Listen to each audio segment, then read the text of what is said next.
Mostly naman kasi sa mga may-ari na mga OLA na yan, hindi naman talaga, o wala naman talaga dito sa Pilipinas. Yung mga talagang lehitimo mga big boss, wala dito yung mga yan. Kasi karamihan dyan talaga, mga Chinese ang nagmamay-ari. Kaya parang sa Pogo, wala yung mga yan. Kumbaga, mga alipores lang yung mga nandirito eh. Tapos dito lang sila nag-ooperate. Alright, welcome back mga kadyan. Ito po ang inyong lingkod. Muli, bago po tayo magsimula, ay maglalambing lang po ako sa inyo na pakifollow po ang aking mga social media account ang Facebook, TikTok at ang aking YouTube channel. Pakilike na rin po, share nyo na at hit nyo na yung notification bell para updated po kayo sa mga videos na ginagawa natin dito about sa usapang online lending app. So yun, may nagtanong sa akin na medyo curious siya, medyo maganda yung ano niya, no? Medyo nagustuhan ko rin dahil nga, bakit nga kahit anong raid ay hindi basta-basta napapasara o na papasatanggal kagad yung mga lisensya o yung mga tao na pabalik-balik lang sa pag-ooperate kahit nare-raid na. Ito yung tanong niya. Sir Johnny, tanong lang, pansin ko kasi, bakit kung i-open mo mga advertisement ng mga OLA is galing lahat sa China and Hong Kong? Ang SEC ba nag-register sila ng office ng di nila binibisita? Kulang kasi siguro yun. Isa rin po ako sa mga nakakaranas ng harassments. Nilalakasan ko nila ang loob ko para di ma-stress ang mga OLA na yan. Last December lang ako pumalpak sa kanila. Okay, yun nga. Bigyan ko na lang kayo ng isang mga nakuha rin nating mga info nung nasa PNP po tayo, nung nag-mass filing po kami.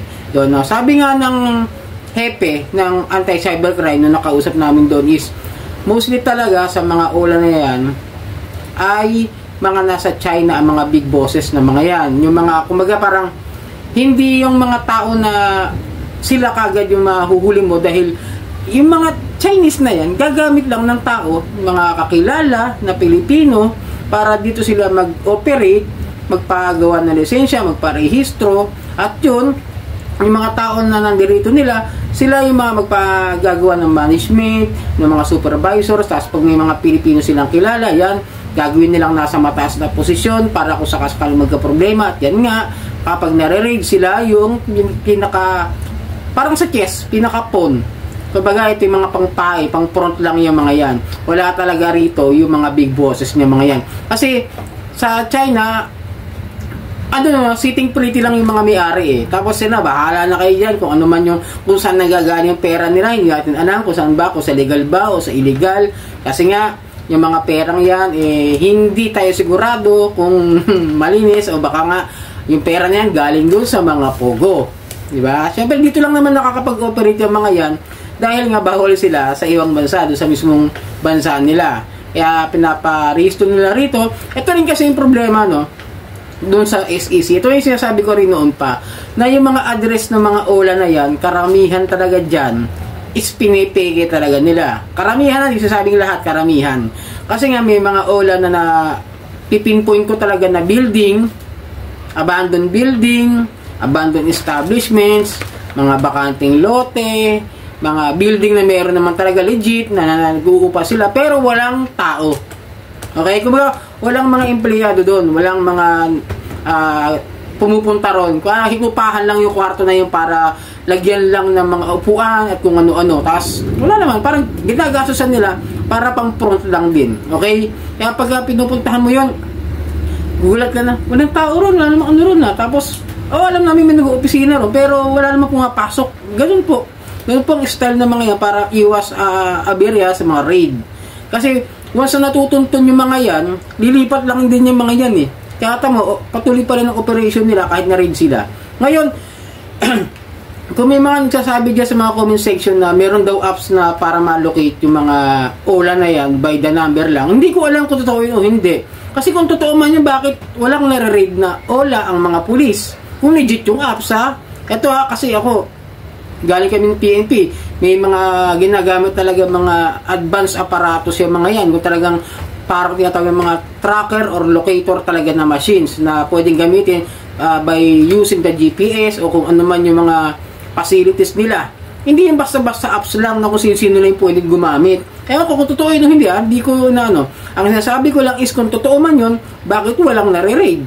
At kung ikaw mismo yung gumagamit ng apps na yun, bakit hindi ma-pinpoint? Ba't hindi niya puntahan kung totoo ba? Ako kasi, tinitingnan ko yung about info ng isang OLA kung saan yung address. Tapos, tinitingnan ko sa Google Maps.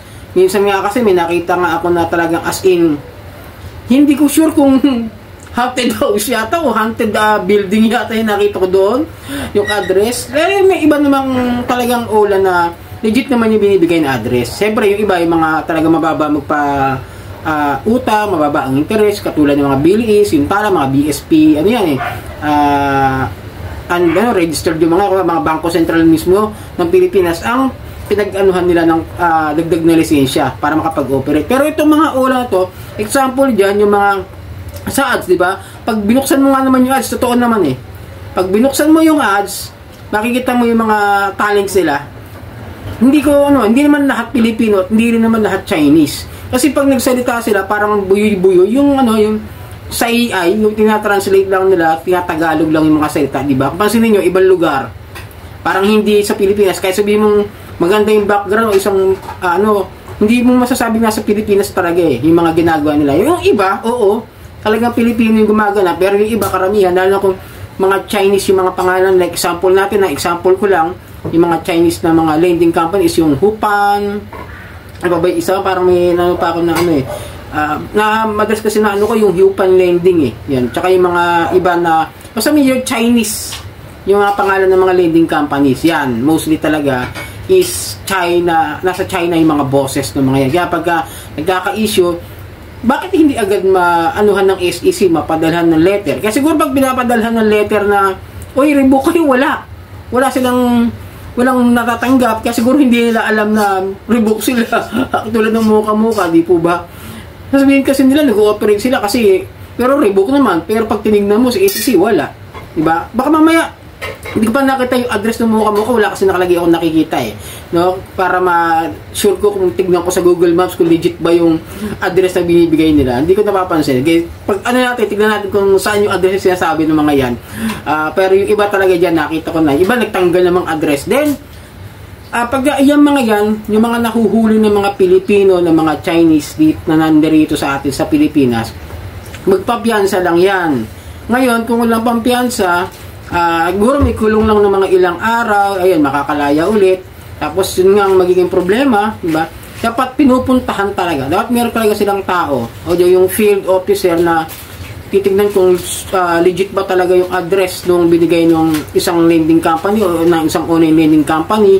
Pupuntahan ng empleyado ng SEC, tunay ito, okay, bago magbigay ng lisensya. Yun sana, ganun dapat kasi parang sa ibang ahensya na, baka mamaya peking dokumento to, syempre mag-iisip ka na pag nireklamo, kasi sabi naman ng SEC, kailangan mayroong physical office na mapupuntahan ang mga kliyente nila once na nagkakaroon sila ng problema doon sa kanila mga utang, doon sa mga lending company na nahihiraman nila. Kasi napakahalaga po talaga na mayroong legit na physical office yung mga yan. Kaya pag sinasabihan kayo ng mga agent, pag sinisingil kayo ng sa online kayo nag-loan, sa online din kayo magbayad. Alam na this. Wala silang office.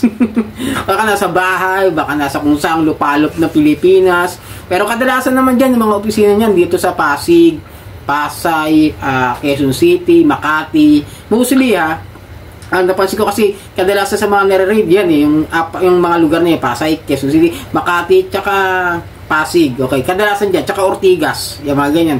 Mga lugar na yan, ang pinaka-most na ginagamit na opisina ng mga OLA. So yun, sana nakatulong yung video ito kahit di ko alam kung naintindihan.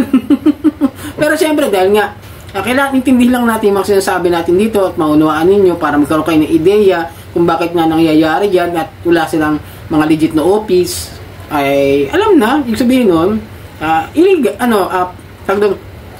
hindi maayos yung binibigay nilang dokumento at hindi totoo. Yun lang masasabi ko dyan sa mga OLA na walang physical office. Okay? Sana nakatulong video ito at muli maglalambing na po ako sa inyo. Pakifollow po ang aking mga social media account, ang Facebook, TikTok at ang aking YouTube channel. Marami pong salamat at hanggang sa muli.